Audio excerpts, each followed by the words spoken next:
Hello everyone and welcome back to another episode. I'm Angelika and this is Angelika's Journal.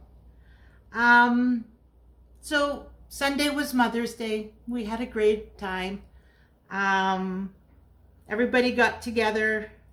The grandkids were as busy as ever. Bought them some outdoor games like badminton and that. And so they had some things to play with, but sure enough, they got bored after a bit and started running around the backyard. It was great. And all my girls were here with their partners.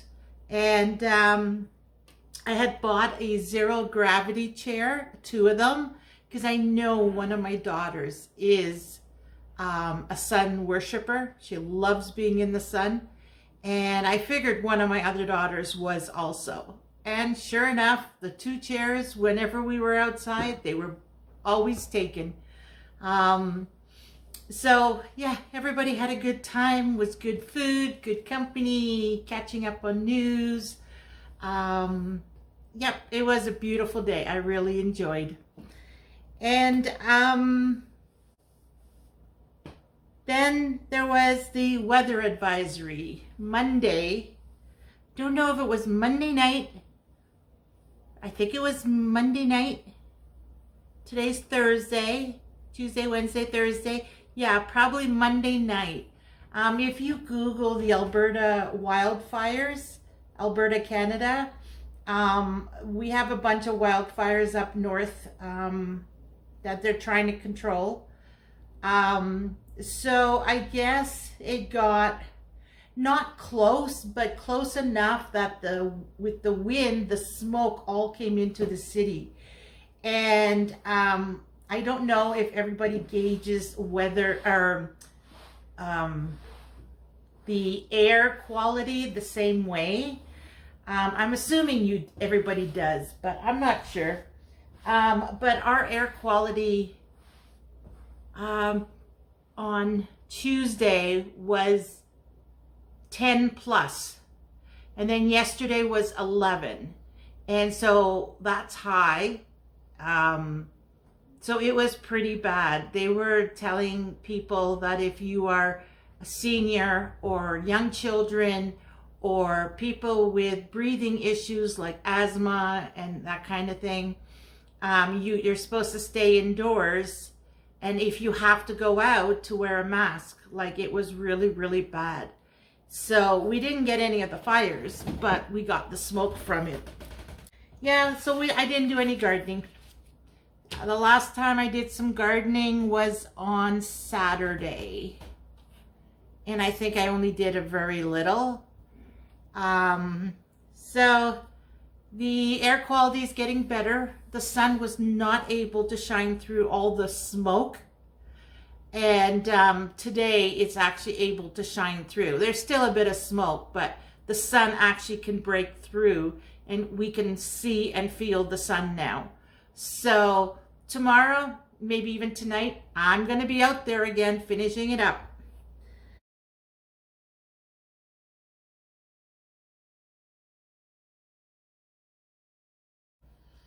Anyways, so there are my totes, and then I use a pitchfork, which I hold with 2 hands on the handle, the 2 sides, because it's like a letter D lying down. So I hold the sides, I poke the soil, I twist, I poke, I twist, I poke, I twist, I poke, I twist, just like that.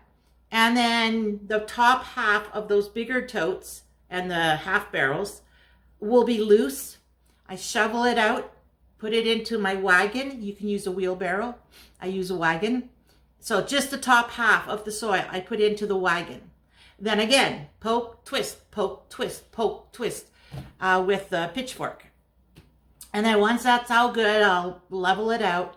And then I'll add in my twigs, the debris, like any debris that's sitting on the totes from plants from last year, because I don't clean up in the fall. I do it in the spring.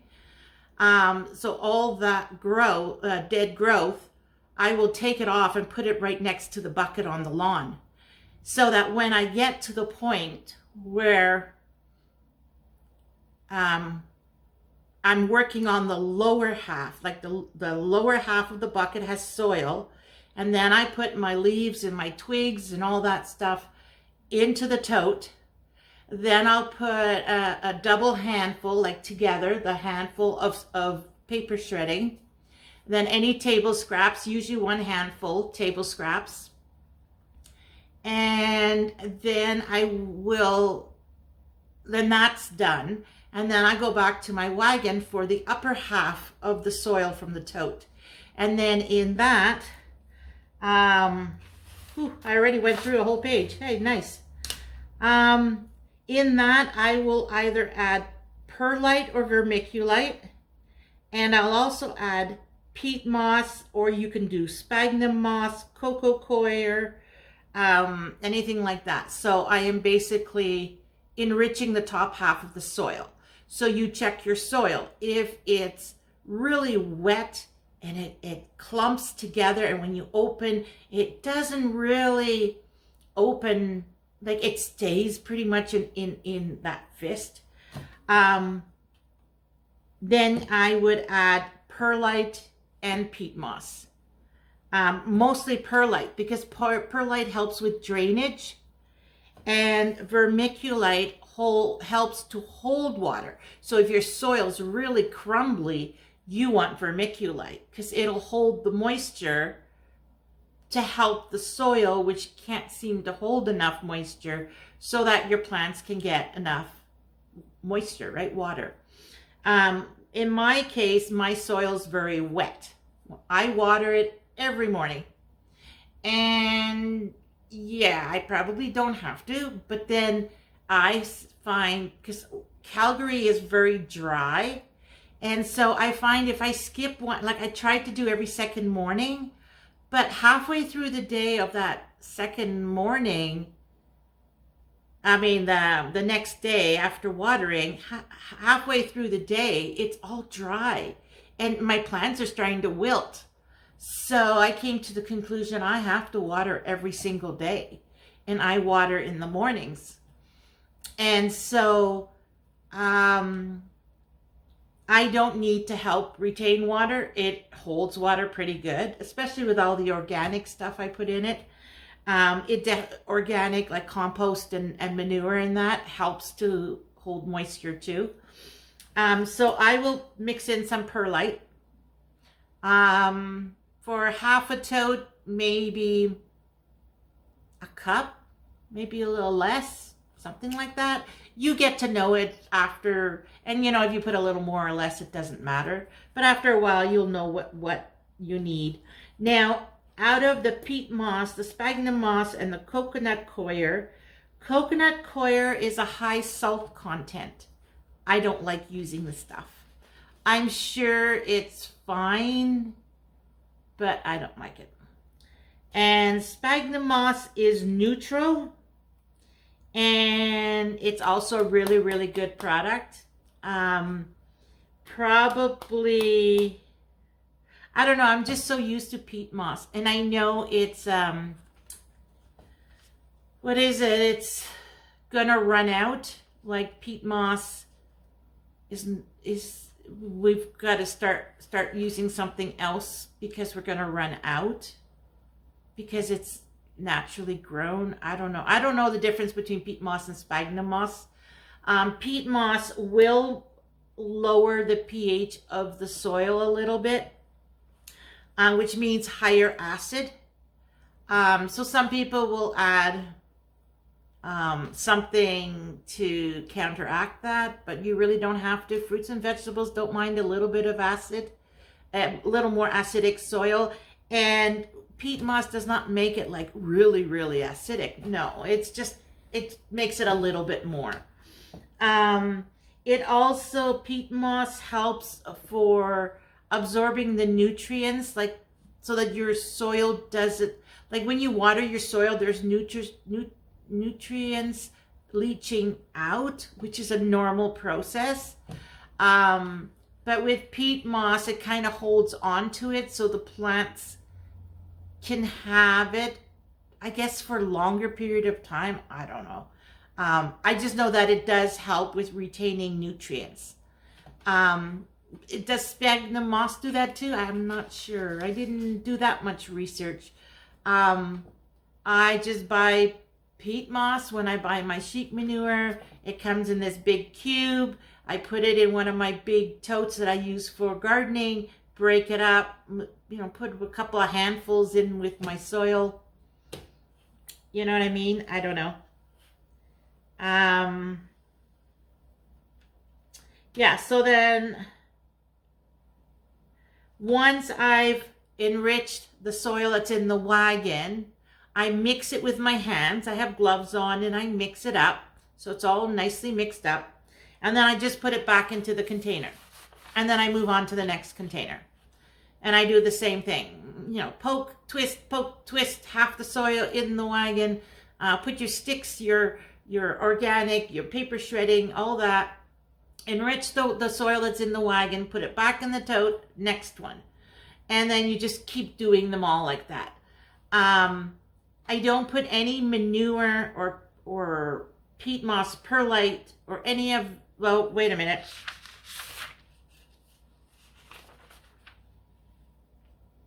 Sheep manure, that's the word. Okay, sheep manure or fertilizers. I do not put that in it until I am planting. So all I'm doing is putting the brown, the green, loosening the soil, adding perlite, peat moss, like just making the soil ready so it can start building microbes in that. It can break down the stuff I put in the middle, like the sandwich layer, the middle layer, and I just leave it. And then when I go to plant my seeds or seedlings, then I'll add the manure and the fertilizer. So my sequence is first cold weather. You do the seeds while you wean the seedlings. And so when the seedlings have been weaned and your seeds have all been planted, some may even start sprouting, you then plant your seedlings. So all the cold weather seeds and seedlings are done. Then when the temperature is good, you move on to the warm weather ones. So again, you wean your seedlings for the warm weather.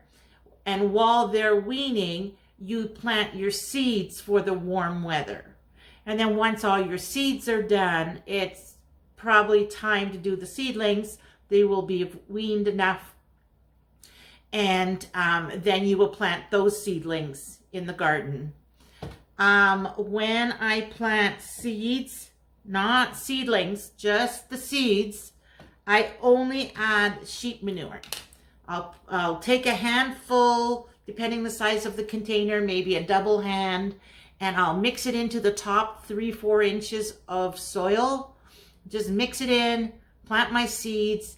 Then I'll cover it with tulle so the birds don't eat the seeds. and then just water it every morning. When the seedlings are about 4 inches tall, you take the tulle off and you can start fertilizing. For the seedlings, when I plant them, again, I do that sheep manure stuff and I mix it into the top 3-4 inches of soil. Then I will make, and I'll also put the slow release fertilizer in there too, because they're seedlings now. When they're seedlings, they need nutrients. When they're seeds, they do not. So I'll also put the slow release fertilizer, mix it in with the manure, top 3-4 inches. And then I'll make a hole to plant the seedling. But what I do is I sprinkle a little bit of bone meal. Bone meal helps to reduce transplant shock. It also increases the soil's microbes and it adds calcium to the soil, which eliminates blossom end rot. You know how your tomatoes sometimes get that brown spot at the end? It's but blossom end rot. And it's not bad. You can cut it off and still eat the rest of the tomato. It's just a lack of nutrients. The tomato hasn't been able to absorb enough of the nutrients, so that's its effect. And I think it's the same with bell peppers. I'm not sure, but I remember reading that you have to put the bone meal with the bell peppers also. And there may have been another vegetable. I'm not sure, but I know definitely the tomato, and I think it was bell pepper. And that's what I do. I put it with both. I actually put it on all. When I transplant my seedlings into the garden, like even if I do cucumbers, which I don't usually do it indoors, but any seedlings I do indoors that are being weaned and putting out, all the seedlings, I will put bone meal in the hole, whether they need it or not.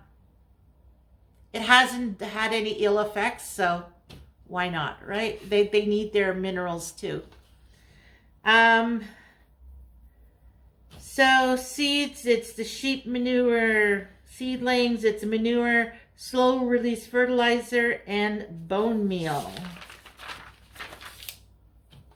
All right, so now they're planted. You're watering them every morning. You're allowing them to grow, absorb all the nutrients.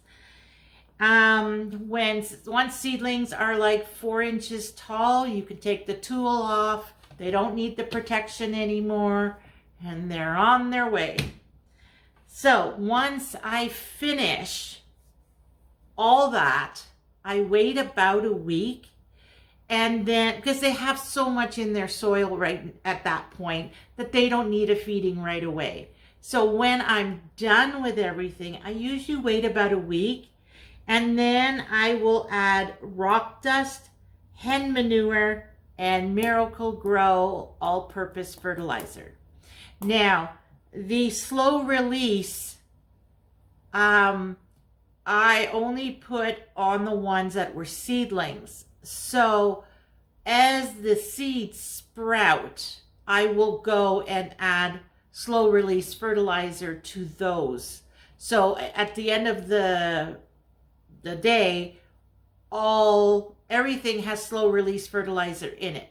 It's just I wait until the sprouts are 3-4 inches, and then I just mentally remember, oh yeah, I did that one already. Or you can see the little round balls in the soil too, right? If you don't remember, and if you double dose, whoop-dee, like I don't put a whole lot in. It's just to give it a little boost. So yeah, like I said, a week after it's all done, I do my first feeding. I do rock dust, hen manure, and Miracle Grow, the all-purpose. So the slow release is already in there. I then switch to the all-purpose. Now, rock dust adds calcium, magnesium, and iron, and it regenerates the soil. Hen manure adds nitrogen and some other main nutrients to amend the soil. It also repels squirrels, rabbits, and chipmunks. I guess they don't like chickens because hen manure is chicken poop, right? And it repels squirrels, rabbits, and chipmunks. Okay.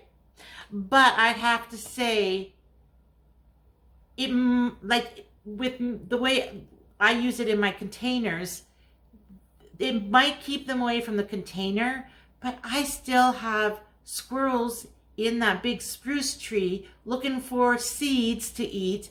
I still have Mr. Peanut, the little ground squirrel, hopping along the fence. So they don't, I don't know if it actually repels them. It maybe keeps them at bay, but I don't think it gets rid of them completely.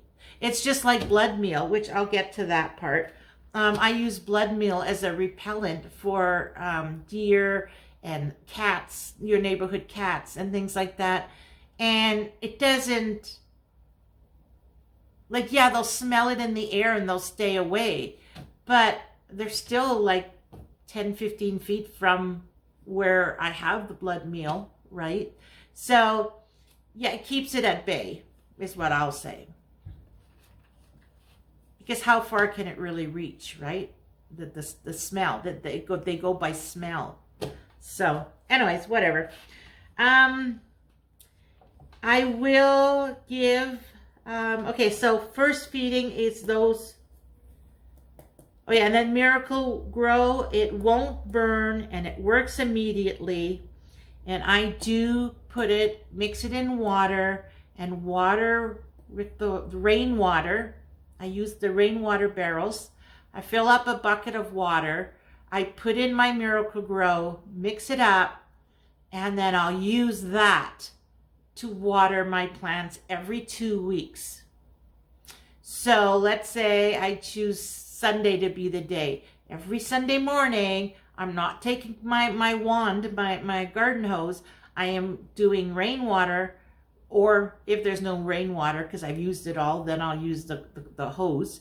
And I will mix in Miracle Grow, and that's what I water my plants with. Every second Sunday or every second Friday, whatever day I choose. So every 2 weeks. I also use the all-purpose Miracle Grow for my house plants. So with my house plants, I do it May, June, and September. Now there's a reason why I do it every second month for 3 months. And that is because I also use marine soil enhancer and worm castings, which we're getting to them. So, all-purpose Miracle Grow every 2 weeks in the garden. Once in May, once in July, and once in September for my house plants. When I do the house plant feeding of Miracle Grow, I will also go in the garden and put a little bit of bone meal extra once a month, like tomatoes and the bell peppers, and then I guess I'll have to Google it and find out if there's anything else that could use it. I only do it with those two. And if I forget the bell peppers because I get distracted or I'm in a hurry, that's fine. It's the tomatoes I worry about the most. So then I use marine phytoplankton soil enhancer. It's organic. It can be used for hydroponics. It's a microalgae. It's rich in vitamins and minerals to keep plants healthy, enhances soil quality, and you can use it both on indoor and outdoor plants. So outdoor, I don't even have a schedule for that. It's whenever I feel like, maybe like 2-3 times during the whole summer. House plants though, I do it in June and in August. I will mix it up with my water, and then when I water my plants, they'll get a bit of that. Only June and August. Yeah, opposite the Miracle Grow. Yeah, because our winters, yeah, we only have like 5 months that I fertilize my indoor and outdoor. It's basically 5 months. Anyways, so the marine soil enhancer is indoor and outdoor plants. Then there's worm castings. I use worm castings for my indoor plants. I don't use it outdoors. It increases soil water retention. It improves aeration, anchors the nutrients for the plants, feed beneficial soil microorganisms. Excuse me. I use it June and August. I just take like a tablespoon and then put it on the middle of each plant pot. Just like maybe a tablespoon. The bigger pots, maybe 2 tablespoons. The tiny little ones, maybe a teaspoon. You don't need a whole lot, right? The pots can only hold so much. You don't want to overdo it either. But I do that at the same time I do the marine phytoplankton soil enhancer. So I will put the worm castings on the soil, and then I'll take my watering can that has the marine soil enhancer and I'll water it with that. So they're getting both of that. But that's only in June and August. A lot of these products, oh, and when I was talking, I forgot to show you these things. Okay, a lot, if I can find a picture, I will include it. There's going to be a few pictures I'm going to try and insert of things I use. This is the all-purpose Miracle Grow. Now this is the one once all the plant beds are done, and for house plants, I use this. The slow release. Oh, it says here, it contains kelp, earthworm castings, feather meal, and bone meal. Nourishes for up to 3 months. So that's the stuff I use on the top half of the soil right before I plant seedlings. I put this mixed in with the manure on the top 3-4 inches. I don't use it for the seedlings for the seeds until they are seedlings and they're about 3-4 inches. Then I'll add this to the top of their soil. But when I plant the seedlings, I use this. I don't use it when I plant the seeds. The seeds don't need nutrients, right? And then the hen manure is this stuff. Now, these are the brands I use. If I can't find one of these brands, then I will buy another brand. I just make sure that it's, somewhat similar. That's my hen poop. Amazing product. I used it for the first year of COVID. So 2 years ago. 2 years ago. Because it's been 3. Yeah. So 2 years ago. I used it for the first time and oh my God, it was amazing. My flowers just took off. My vegetables took off. This is amazing stuff and it works really well. So give it a try. And again, it doesn't have to be that brand, right? All right, then my bone meal, Miracle Grow, it's organic. That's the one. Because don't forget, the NPK, the first number is for, wait a minute, bottom, top, all over. Or is it top, bottom, all over? No, I think the first number is for the roots. The second number is for the top growth above the soil.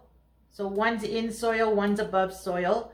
And then the last one is overall health for the whole plant. So this one has a higher middle number. So that would mean it's more for the above soil growth.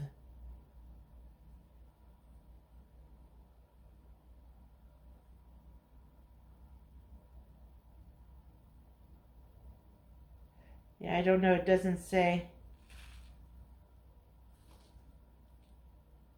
It's organic. Bulbs, roses, flowers, vegetables, and shrubs. Promote strong root development. It's a good source of phosphorus and calcium. Grows vigorous plants. There you go. When you plant seedlings, put a little bit of this in the... Wait a minute, is this granulars? No, it's a powder. Yeah, it's kind of in between. And then this is your blood meal. This is not the brand I usually buy. It's usually the Miracle Grow, but they didn't have any on the shelf. They had this one at Home Depot. I got them from Home Depot. Blood meal. Keep all those neighborhood cats and deers and skunks and whatever other critters that don't like the smell of blood. It reminds them of death. This is the stuff you want to use. So those are 5 things. I took a picture of the sheep manure so I can include that. And then I also have a picture of my tools. So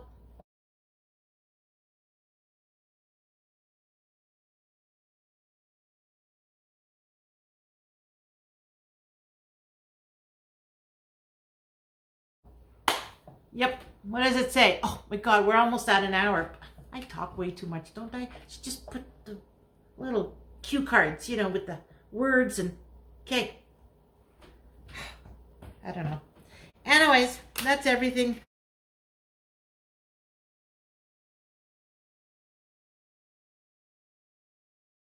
Oh, yeah, so borax, sugar, a few drops of water in a pop bottle with holes, and you just put it in between 2 totes, 2 planters, 2 flower pots, and where the ants go, and then they'll go because they love the sugar. The borax will kill them, and they're dead.